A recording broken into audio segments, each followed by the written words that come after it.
Clinton. You won't believe what she said this time. But first, we're going to start with President Trump's legal fight against California's sanctuary state policies. According to the Los Angeles Times, California Attorney General Xavier Becerra today released a policy guide to schools on how they should protect students from federal immigration enforcement. Now, this comes after California earlier this week wrote a clarification to state and local law enforcement that its sanctuary policies do not give them authority to disregard federal immigration law, but they do limit how they can cooperate with the feds. However, this battle is far from over. The Escondido City Council, along with the San Diego County Board of Supervisors, may become the latest two governing bodies there to join the Trump administration's lawsuit challenging the state's dangerous and reckless sanctuary policies. Joining us now with a report from Escondido, California, is Fox News correspondent Griff Jenkins. Hi, Griff.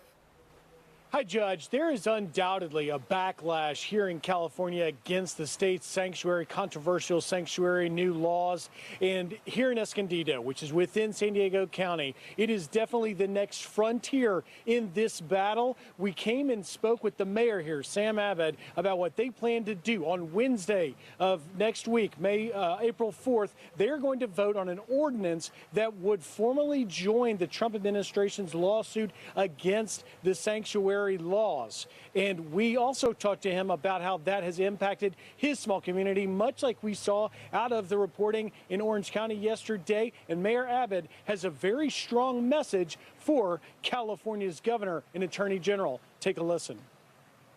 What do you say to Governor Brown and Attorney General Becerra? They are insane.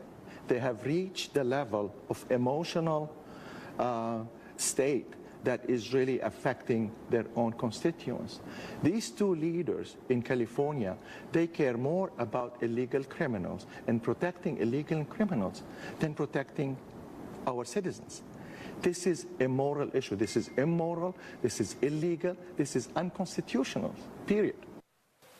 And Judge, Mayor Abed came from Lebanon, an immigrant 30 years ago, and he says this isn't the America that he came to. If indeed on next Wednesday Escondido passes this ordinance, it will likely pave way for larger San Diego County to try and make a similar move. They are expected to do that sometime in middle April. While we were here, we also spent some time in the Los Angeles headquarters of ICE speaking to the director, David Marin, about how these laws are impacting ICE's difficult and tough work. Take a listen. You have this new state law, SB 54, and what's happening in Orange County. How is this impacting you? What are your thoughts on it?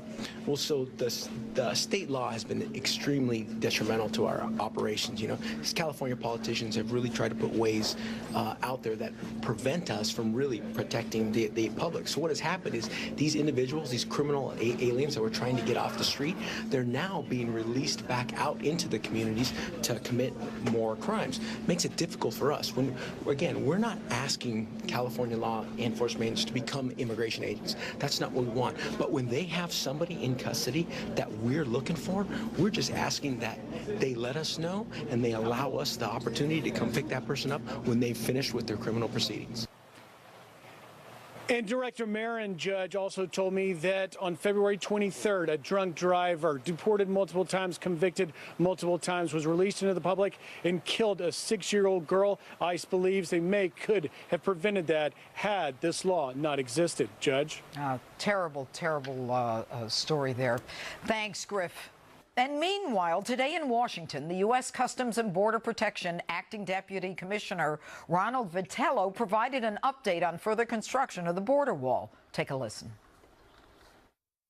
Let me be clear, without the President and the administration's leadership and a commitment to border security, the funding for construction for these projects would not be possible.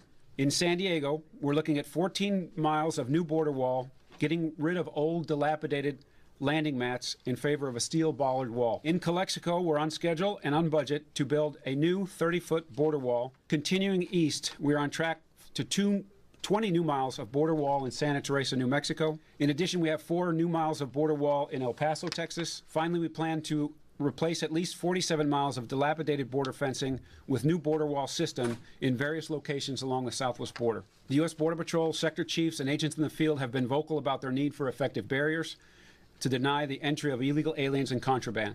The truth is, walls work, and the data show it, and agents know it.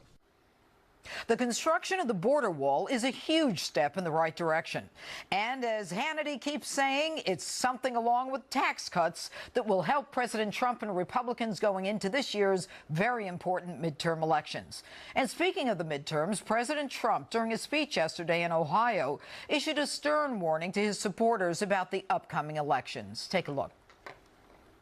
We have a very important election coming up, and they don't like the wins we've been getting. They don't like that the economy, the Democrats, they don't like that the economy is so strong. They don't like that they don't have one vote on the tax cuts. Not one vote. And we should do well. History says that when you win the presidency, that party doesn't do so well in the midterms because people get complacent. They get complacent. We cannot be complacent. We've got the greatest economy maybe ever. Maybe in history. We have the greatest economy we've ever had. You know, the expression from, I guess it was Bill Clinton, it's the economy, stupid. Well, it is the economy. And the president's warning is spot on. According to a recent Fox News poll, Democrats hold a slight 5-point lead on who voters prefer in this year's midterms. However, it's down a whopping 15 points from last October. Joining us now to discuss this is Fox News chief national correspondent Ed Henry. Good to see you, Judge. Good to see you, too. All right, so what do you say about the midterms and what's going to be happening? Well, look, the economy is going to be better for the president than anyone expected, and that could be the ace in the hole. This is going to be a tough year for Republicans. A new president comes into power. The midterms are always tough.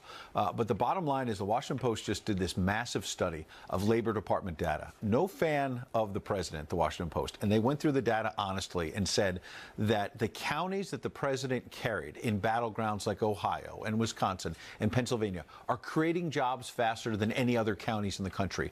They are recovering faster than anyone. What does that tell us? Number one, that this economy is strong. It's actually trickling down to real people, number one. And number two, that the president is keeping his promise to not forget about the forgotten man and the forgotten women. So that could actually break through. I'm not saying the Republicans are going to win. This is going to be a tough year for them. Yeah, but Ed, when you think about it, the number was 15. It's now down to 5, the difference between Republicans and, I mean, they were predicting a slaughter. Because real people are feeling the economy. Nancy Pelosi set this barrier. Don't anybody vote for it, right? As the president said in that sound clip. And so now no Democrat is on record for these tax cuts that are helping the economy, number one. And number two, Nancy Pelosi said it's just going to be crumbs. It's not really trickling down to anyone. Those numbers, the president's approval ratings coming up, and also the Fox poll you mentioned that shows that the gap between Democrats and Republicans in the midterm is tightening, is because of the economy. It's because real people are feeling real benefits. And you know what would be very good as someone, you know, ran for office, I mean, to do an ad. My opponent didn't want you to get those tax cuts. Right. My opponent is not responsible. If he had or she had their way, there's no way you would have that benefit in your check. And there's an ad that could be run that says that we promised, if the president and Republicans want to go to the American people, we promised we were going to cut your taxes, and we did it amid Democratic obstructionism. Not one Democrat in the House or Senate voted for it. You know what would also be an effective ad is if you can actually start building the wall. And I think that sound clip from the border protection person is important. He's telling us something that people in Washington can't get their heads around. Everybody in Washington, both parties, think the president's going to build this big, beautiful wall sort of all at once, like in a week and a half, and it's going to be $20–30 billion. It's going to be hundreds of miles. No, listen to closely what he's saying. He's saying that we're building 2 miles here, 10 miles here, and they're going to build this brick by brick, whether the Democrats want the president to or not. This week, the president tweeted this photo of prototypes, and I think BuzzFeed and other news organizations said, oh, this is an old fence from the 90s. This is not even a real one.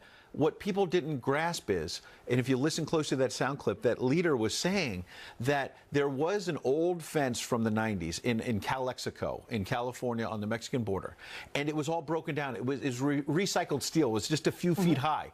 And they're redoing it right now as we speak to 30-foot-high bollards. Another way of saying 30-foot-high bollards, Judge, is a wall. Oh, and clearly. So people keep saying he's never going to build the wall, and the president says, I'm going to build it, and the fact checkers say he's not. He's building it as we speak. Well, people don't realize it. You know what, Ed? I mean, between the wall and the money in their checks and the deregulation and making sure that middle America gets their jobs back, it might not be as predictable as some think. And But that's why it's tightening. we appreciate your Good seeing input. you. Thanks, Ed. All right. And joining us with reaction to all of this is former Ohio Democratic Congressman and current candidate for Ohio Governor, Dennis Kucinich. All right. Good evening. What shall I call you? Congressman? Dennis? Maybe Governor? Dennis is fine, Your Honor. All right. Touche. All right, let's talk about the border wall. You know, one of the issues that people have been talking about is the fact that they think that it doesn't really serve a purpose. And whether it's a wall or some other kind of construction, you would have to agree that 80 to 90% of the drugs coming into this country, irrespective of whether there's a market for these drugs here, comes from our southern border. Well, we want to do everything we can to stop the drugs from coming in and to stop them in the countries that they're coming from. That's true. But I'm not a fan of the border wall, Judge. I think that it's a waste of money. They can accomplish the same thing with electronic fencing. And that, you know, we have bridges in Ohio that are falling down. I'd rather see the money be spent on infrastructure here at home. Well, would you tell your Democratic compatriots or Democrat compatriots to go to the table and talk to the president about infrastructure and, you know, taking care of the bridges and the roads? Look, we need a lot of money to do that. It's probably going to take a couple $1 trillion. And if I was advising the president, I'm not, but I would say put more money in it and build more. Let's put America back to work rebuilding all these bridges and roads. Well, but I want to go back, Dennis, to the whole issue of the wall versus the fence. You know, what we've seen is billions and billions of dollars. I mean, I remember talking about a fence, you know, when Bill Clinton was the president. I mean, there was a lot of talk about building some kind of separation, and that just hasn't worked. And I was at the border myself several months ago, and I have to tell you, they have these areas where during the monsoon season they actually raise these gates or fences, and you know the illegals can come through and they all are tunneling through and they're popping up on the U.S. side. I mean, you know, we've got to stop the human trafficking and the drug dealing, and I think that the thought that technology can really perform the same function doesn't make sense, because with technology you constantly have to be watching it.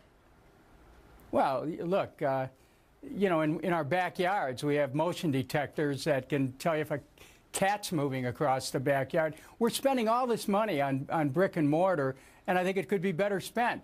But the deeper issue here is our immigration policies. I mean, yes, we have to protect the border, but, you know, right now what's happening is people who don't have a criminal record are being deported. There's been an increase in that. Yeah, well, maybe they're not supposed to be here, with all due respect, Dennis. I mean, they're being deported because they weren't invited. They didn't do it legally. And I have to tell you something very powerful, and that is there was a mayor who just, from Escondido, I believe, who talked about making sure that the sanctuary cities aren't protecting the criminal illegals. He wasn't born here. People get it. It's about our safety. Or am I wrong? Well, I'm not going to say you're wrong. I'm going to say this, that there's a danger here of the federal government conscripting local and state police. The local police have to have discretion in law enforcement. Senate Bill 54 in California basically has stated that if we federalize the police, then we're going against the spirit of posse comitatus. And here in Ohio, we have a number of sanctuary cities. I agree with the sanctuary city principle. Columbus, Dayton, Lorain, Painesville, Oberlin, Lake County, these are all sanctuary places. And, you know, we want to protect people who don't have criminal records. Who came here illegally. You want to protect people. You know what? We're running out of time, but I got to tell you one thing, Dennis. What is so frustrating is that for all of the dangers that are consistent with someone being released by local law enforcement, you would think that people would stand up for American citizens because it becomes a danger zone. The ones who are criminals, yes, but the people who have not how are they committed going to get them if they don't share the information? If they haven't committed a crime, they are protected by the 4th and the 5th Amendment. Really? Okay. Yep, We'll talk absolutely. about that again. Thank you, Dennis Kucinich. Thank All you. right. Coming up, Hillary Clinton is at it again. After insulting half the country earlier this month, she's now making even more controversial remarks. RNC Chairwoman Ronna McDaniel is here to react as this special edition of Hannity continues.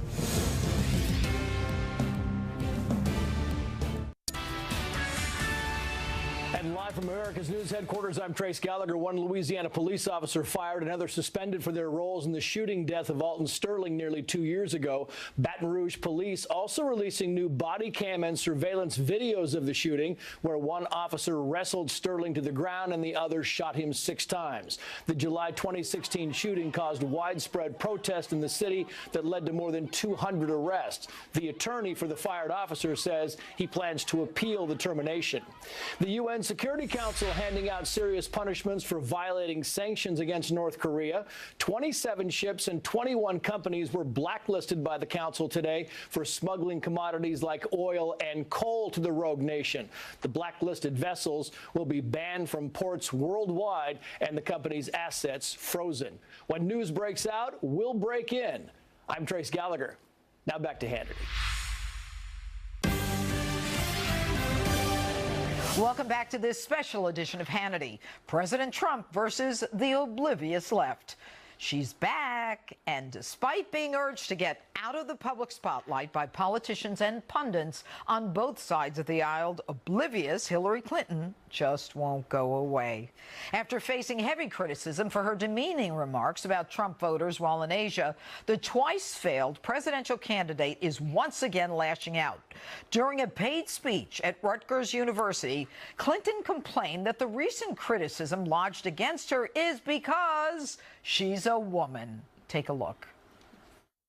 People saying, get off the public stage and shut up, which is something we're hearing all the time. Yeah. How do you... Well, that began to happen after the election. Yeah. And, the election was pretty traumatic. I was really struck by how people said that to me, mostly people in the press, for whatever reason, like, oh, go away, go away. And I had one of the young people who works for me go back and do a bit of research.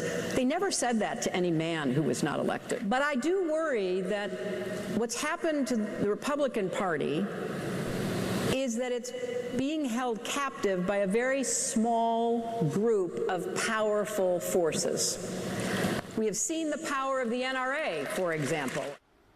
While Hillary Clinton continues to bash Republicans and play the gender card, her speaking fees are taking a hit. According to reports, the $25,000 Hillary Clinton received for the speech you just saw was actually $7,000 less than Rutgers paid Jersey Shore reality TV star Snooki. So, joining us now with reaction is RNC Chairwoman Ronna McDaniel. Ronna, I just want to say one thing. Hillary Clinton just said in that sound, she said that the press kept telling her to go away. Now, what I find shocking is they told her anything, given that she roped them off. Do you remember that during the campaign? She had them all roped off so she wouldn't have to talk to them. What's your take on Hillary and what she's doing in the public square? Well, where do we start? I mean, she's so willing to play the sexist card when in reality, she is being treated exactly like any other nominee who would have continued to denigrate half of the country, who would continue to fail to acknowledge the failings of their campaign. And the other thing she doesn't acknowledge is what President Trump provided for the American people, which was a vision of more jobs and higher wages. And so by continually refusing to acknowledge the failings of her campaign and why she lost, she is hurting her party, and her party is saying, please go away, you are hurting us. No other previous nominee has put their foot in their mouths as much as Hillary Clinton has since this election ended. And you know what's interesting is we never thought that Clinton machine would ever be confronted by someone as daring as some of these politicians to say, maybe it's time for you to go away, or as I say, to go back into the woods. But Ronna, the talk about the midterms in a presidential election, first term, I should say, it usually benefits the other party. But now with Hillary Clinton and this lunacy, her saying that the election was traumatic, you know, doesn't this benefit Republicans? It does, and I do think the people who aren't telling her to go away are the Democrat leadership. We haven't heard from Chuck Schumer or Nancy Pelosi, and what she said was truly insulting. To say that women only voted for President Trump because our husbands told us to, that is so denigrating. To say that we are against African Americans having jobs and progressing in our economy, that is so insulting. And so what she has said should be denounced by Chuck Schumer and Nancy Pelosi and these red state Democrats that we're not hearing from. Joe Donnelly, Debbie Stabenow in my state, Tammy Baldwin, Bill Nelson. Where are you? So it's interesting that the Democrat leadership is not distancing themselves as vocally as they should be from the very, very insulting comments of Hillary Clinton. And it is going to help us in these midterms because President Trump not only put forward a vision in this election, he is delivering. With people getting bigger paychecks and more jobs coming back, people are feeling so good about their lives. They have more money to spend on their families. This is something that they're going to take to the polls in November and say, I need to return Republicans to office because they are delivering for me and my family. Well, and you know what? It's not just returning Republicans to office, but those Republicans who are like-minded, like President Trump. You know, I think that going forward, it's only going to benefit candidates to at least talk the way President Trump does. Yeah, of course. I mean, look at what President Trump has done in this year. ISIS is on the run. Our military is being funded. He cares about our borders and our laws. He cares about our judges, making sure they abide by our Constitution. And then just look at the deregulation and the tax cuts. 2/3 of Americans are seeing bigger paychecks because of President Trump. So every Republican should be looking at what President Trump did. He is a bold leader, and it is going to take a bold vision to win in these midterms. And we're going to need to get out there and make our case. We're starting to see those numbers close. The RNC's raised double the DNC. We are in all these battleground states. We know we have to keep these majorities because we have something to fight for. America's on the comeback, and we cannot go back to the Schumer-Pelosi dark ages. All right, Ronna, thank you so much for being with us. Thanks for having me. All right. And joining us now with more reaction is Fox News contributor and Washington Times columnist Charlie Hurt, the editor-in-chief of Campus Reform, Lawrence Jones, and Fox News contributor Tammy Bruce. All right, Tammy, I'll start with you because you're sitting next to me and you're a woman. What do you think of this woman, Hillary Clinton? What is happening with her? Look, this is a woman who spent pretty much all of her adult life expecting to become president, probably put up with a lot with her husband, expecting he was going to be the entree. All of the decisions she made, she was told that this would be delivered to her. And really, the nomination was. And this tells you how the system used to work. And then that black swan of Donald Trump showed up. And the American people interrupted that by, in fact, remembering that they're the sovereign and deciding that they wanted something more and better. Now, for her to be able to move on to a fourth act, which she can do, and deal with policy, and this is one of the problems. Look, she is harming the Democrat Party because she is complaining. And she says, you know, no man was ever told to shut up. Look, Al Gore, even if you disagree, of course, with his global warming stuff, it's still about policy. McCain and Romney dealing with policies and issues that you can debate. Hillary is not doing that. And this is why it's harming the party. And it's why, as a feminist, it's embarrassing, I think, for every woman out there that this woman who's the first major party nominee is behaving so badly. We deserve better, and I believe the Republicans are going to deliver better for us and women. Charlie, when Hillary Clinton says no man has ever been told to shut up, is that the truth? No, of course not. All of these people that have run terrible races and lost have all been told to shut up. But I could not agree with Tammy more. You know, what is so embarrassing about all of this is that every single one of these people who went on to drone on and on, like John Kerry, and I didn't want to hear him before the election, much less after the election, they were at least talking about things and talking about issues they cared about. This is what all Hillary is talking about is blaming everybody for why she lost, and it's so depressing. And and to hear her talk about what a traumatic event it was, it makes you sort of wonder if maybe it hasn't even fully sunken in yet that she actually lost. And she's still sort of grappling with it on a very personal way, and it's embarrassing. And you kind of tend to want to turn away and not watch it. So it's so gruesome. And Lawrence, I mean, wouldn't you agree this is the kind of thing to discuss in therapy and not necessarily in front of the nation? Lawrence, your take. Anybody ever tell you to shut up? A woman? I think we tell a lot of people to shut up when we disagree with it. I know on the right we told Mitt Romney to shut up when he started to get back involved with the primary, talking about Donald Trump. And so when people, members of political parties, don't agree with past leaders that have failed leadership, generally we tell them to move on and let the new leadership come in. But I think this goes back to something mentally with Hillary Clinton, because for far too long the Democratic Party has operated off of identity politics, and they traditionally have won. And that was until Donald Trump came and talked about money with the American people. The people weren't concerned about identity politics. They were concerned about their families and having to live paycheck to paycheck. And so Hillary Clinton, being a veteran politician, didn't know how to handle that. She realized that her strategy, for once, the Democratic strategy, just didn't work. And I think it's hard for her to comprehend that. You know, and Tammy, you make a very good point about, you know, here's a woman who was touted as this great United States Senator, wonderful Secretary of State. She probably should discuss issues of policy. Sure. That is, if she's capable. Yes, this is it. I mean, there's a point where we all make mistakes, and the way that we're able to move on and remake ourselves, or at least become influential again, is make a determination of what went wrong and what I can do now and what the priority is. But this is the problem for the Clintons. It's never been about other people. It's never been about policy, really, in the end. And this is where you see the kind of the nakedness. Not that we want to Judge, think that's of that why right now. she didn't. Judge, that's why she didn't go to Middle America. She won't take responsibility for going to all those locations. Let me just add, though, that this is the problem, and I think that for young women, for women who are homemakers, all of us who wanted a woman to be president, we like breaking these barriers. Sure. We like the underdog.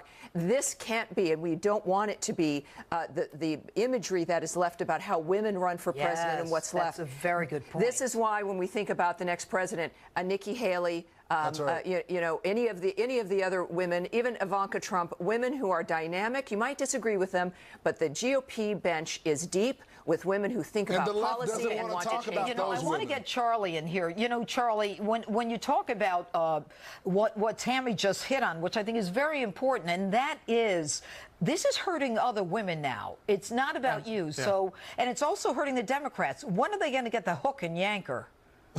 When I look around and I see all of the strong, successful, powerful women in all aspects of professional life, they all earned it on their own. And what's strange about Hillary Clinton is she got to where she is because of her husband. And for her to then talk like she's this sort of Joan of Arc of women's accomplishment, and then turn around and denigrate all of the strong, independent women who voted for Donald Trump, it's kind of hard to wrap your brain around.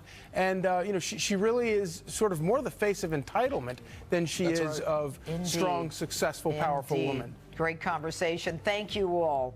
Thanks, Judge. Thanks, guys. Coming up, the left is proven wrong yet again on Russia. We'll tell you why relations between the Trump administration and Moscow got even worse today. Stay with us as this special edition of Hannity continues.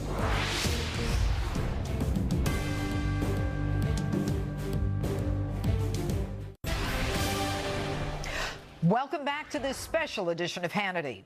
Ever since Trump took office, the left has tried to attack the president as being soft on Russia.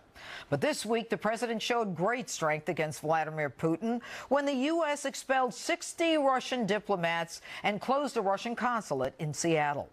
President Trump's tough action was in response to Russia's suspected poisoning of a former Russian double agent and his daughter in Great Britain earlier this month.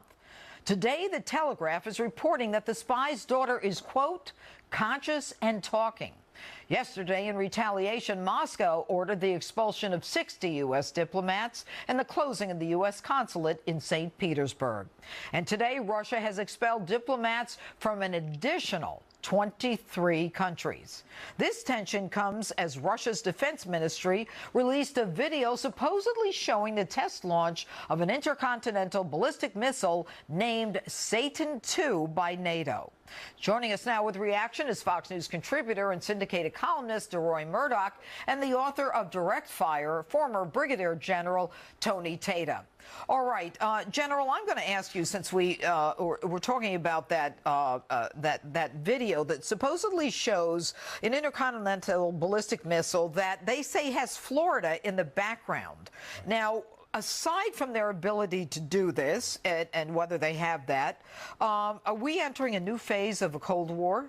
You know, I think we might be, Judge, and I'd just like to back up and say that I think President Trump, just as he unleashed us to defeat ISIS, has done more to attack and defend against Russia than President Obama ever did. And then as we look at the missile that President Putin supposedly showed the launch of, that is attacking the concept of mutual assured destruction. And what he wants to do is to make sure that we feel uneasy about our ability to defend against the weapons that Russia has. And so we launched off a submarine a intercontinental ballistic missile this week in the Pacific Ocean. So Russia launches its Oh, you don't hear about that as much. Exactly, Oh, interesting. Exactly. Well, but it sounds like a tit for tat again. Yeah, well, it's very much, and this is very much the almost war by proxy that we had in the Cold War, as you mentioned at the beginning of the segment. And this is through the elements of power: diplomatic, information, military, economic. You see spies being fired. You see information wars. That's an information piece. You know, they call it a spy spat. Right. Exactly. As I was reading, Dory, all the talk about the left and how the president is colluded, although after 14, 15 months, nobody has one iota of evidence. Is this going to hurt the left in terms of the midterms with the president being so tough on Russia? And not only that, DeRoy, he's got 23 countries. NATO, they're all backing the president. I mean, when Obama used to talk about it, there was no one behind him. Now there is. Well, the left has been preaching this gospel for the last year and a half or so, that President Trump is a puppet of Putin and he does whatever Putin says. And yet you've seen, as you said, organizing this diplomatic effort to remove these diplomats from around the world. Just yesterday, I think it was, Poland announced it was going to purchase about $5 billion in anti-missile systems from the United States, pointed to Russia, I'm sure. Trump has provided offensive weapons to Ukraine. I think about a month ago or so, there was an attack on 100 Russian mercenaries in Syria. They're now dead. So if he's a puppet of Putin, he's not a very well-behaved one. Well, that's very well said. Puppet. There was talk today about two of our astronauts are on a vessel, on a Russian vessel that has gone into, I guess, outer space, the Soviet Soyuz. I mean, so is this all talk given that, everybody knows we've got Americans on this Russian vessel or whatever it's called? Well, that's what I was saying earlier, Judge, is that this is information warfare. This is two countries posturing for power and the power vacuum that was left by the Obama administration before. President Trump and his national security strategy talks very much about peer competitors, China and Russia. And as I said, he's done more to compete now against China, Russia, North Korea than the previous administration. And we've got a $1 trillion worth of 30 years of modernization of the nuclear weapon arsenal that we've got, that President Trump has laid out. So he's taken this seriously and he's standing up to Russia. Right, and he's got some force behind his words. But DeRoy, Russia's acting like they're the victims in this whole thing. That they didn't deserve to be booted out. But the deadly nerve agent that was used, that no one could really, I guess, prove beyond a reasonable doubt, the daughter is now talking.